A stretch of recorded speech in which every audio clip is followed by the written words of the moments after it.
단양의 특별 재난지역 지정이 지연되고 있습니다. 복구에 어려움을 겪고 있습니다. 오늘 하루 충북의 의원 30% 정도가 문을 닫았습니다. 충북대병원에서는 휴진 동참으로 일부 파행이 따르기도 했습니다. 노재팬 운동이 펼쳐진 지 1년이 됐습니다.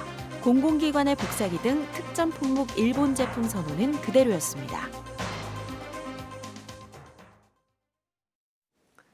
여러분 안녕하십니까? 계속해서 충북 지역 뉴스입니다.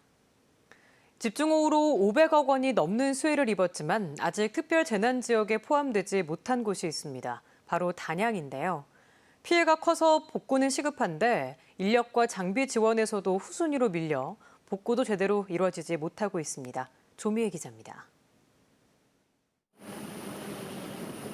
집중호우로 하천이 범람해 물에 잠겼던 8,200여 제곱미터 수박밭. 10kg에 달하는 크고 탐스러웠던 수박들이 이젠 볼품없이 널브러져 있습니다. 출하를 바로 코앞에 뒀던 수박들이 이렇게 수천 개나 되는데 모두 다 내다 버려야 할 지경이 됐습니다. 어서 밭을 치워내야 그나마 배추라도 심어 손해를 줄일 텐데 혼자서는 엄두도 내지 못하고 있습니다. 여기까지는 일손이 오지를 못하고 있는 것 같아요. 그러다 보니까 저 혼자서 부담을 떠안고서 하려니까 너무 어마어마한 액수고. 올 가을 입식을 준비했던 한 돈사도 복구에 진척이 없어 막막하기만 합니다. 산비탈 지방도로가 깎여내리면서 토사와 물이 휩쓸려 축사와 옆 거처 곳곳에 들이찼습니다. 폭우로 토사가 휩쓸리면서 축사 청소용으로 쓰던 이 포크레인은 아예 땅에 파묻혀 버렸습니다. 하지만 아직 손도 못 댄 채 복구가 이루어지지 못하고 있는 상황입니다.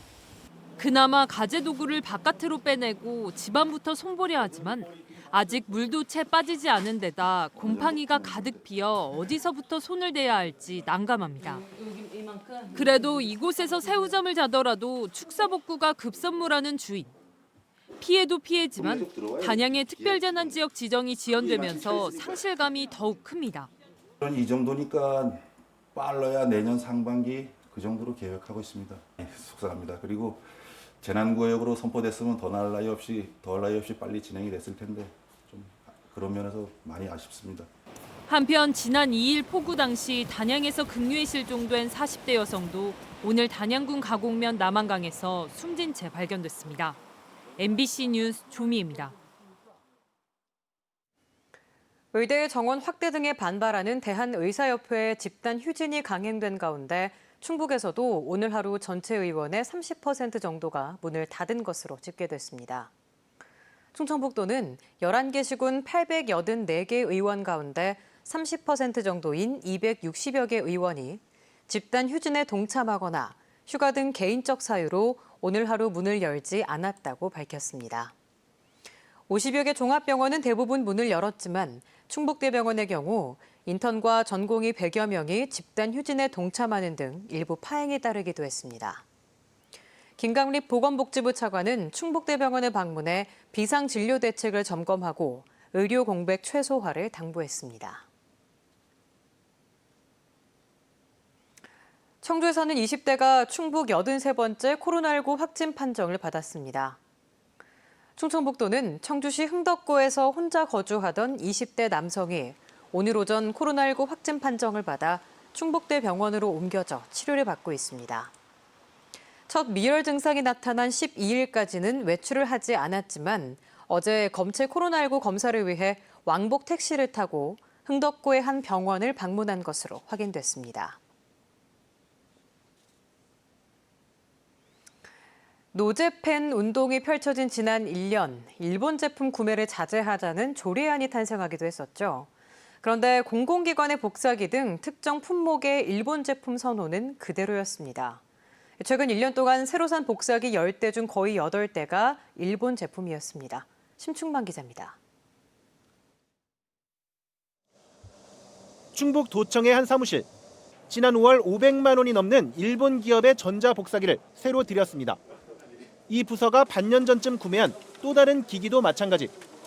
노재팬 운동이 본격화된 지난 1년 동안 도청에 들인 이런 일본 제품은 한둘이 아닙니다.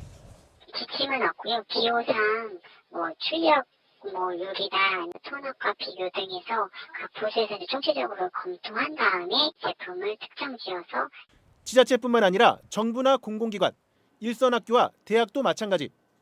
전자복사기를 기준으로 지난해 광복절 이후 최근 1년 동안 충북 소재 공공기관들의 구매 내역을 살펴봤더니 전체 구매 대수 550여 대 가운데 후지 제록스 등 3대 일본 제품 비율은 75%. 특히 교육청과 일선학교 등 교육기관은 일본 제품 비율이 80%가 넘습니다. 전 국민의 넷 중 3명이 1년 이상 일본 제품 불매 운동을 이어가고 있다는 최근 통계와는 동떨어진 얘기입니다. 경쟁력에서 기술력이나 이런 거에서 뒤지지 않는데도 불구하고 일본 제품을 선호한 거는 전 국민성으로 봤을 때 그거는 좀 잘못된 거 아닌가 싶습니다.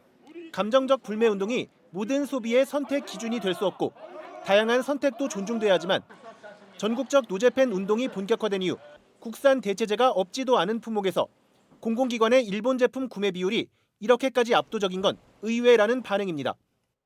거세게 좀 이 운동이 불타올랐던 거를 생각한다면 오히려 공공기관 쪽에서 의식적으로 국산 제품으로 이렇게 브랜드 스위치를 했을 거라고 생각이 되는데 충북 공공기관들이 지난 1년 동안 구매한 일본 전자복사기 비용만 20억 원에 이릅니다. MBC 뉴스 심충만입니다.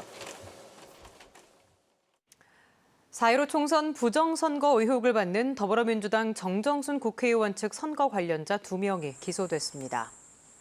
청주지검은 개인정보보호법 위반 등 혐의를 받는 정 의원 선거 캠프 관계자와 총선 당시 이 관계자에게 자원봉사자 3만여 명의 명단을 전달한 혐의를 받는 청주시 자원봉사센터 직원을 구속 기소했습니다.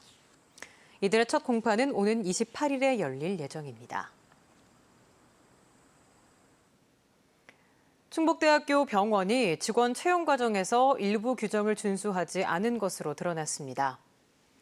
교육부 조사 결과 충북대병원은 지난해 7월과 10월 신규 직원을 채용하면서 절반 이상을 외부 위원으로 구성해야 하는 면접위원을 내부 직원들로만 구성했고 양무직 신규 직원 채용 과정에서도 특별 인사위 심의 없이 공고한 사실도 적발됐습니다. 교육부는 충북대병원에 경고 4명, 주의 4명 처분을 내렸습니다. 퇴근 보고를 하지 않았다며 직원을 폭행한 업주에게 징역형이 선고됐습니다. 청주지방법원 형사 11부는 특수상해, 특정 범죄 가중처벌 등에 관한 법률 위반 혐의로 기소된 60살 A씨에게 징역 10개월에 집행유예 2년, 사회봉사 120시간을 선고했습니다.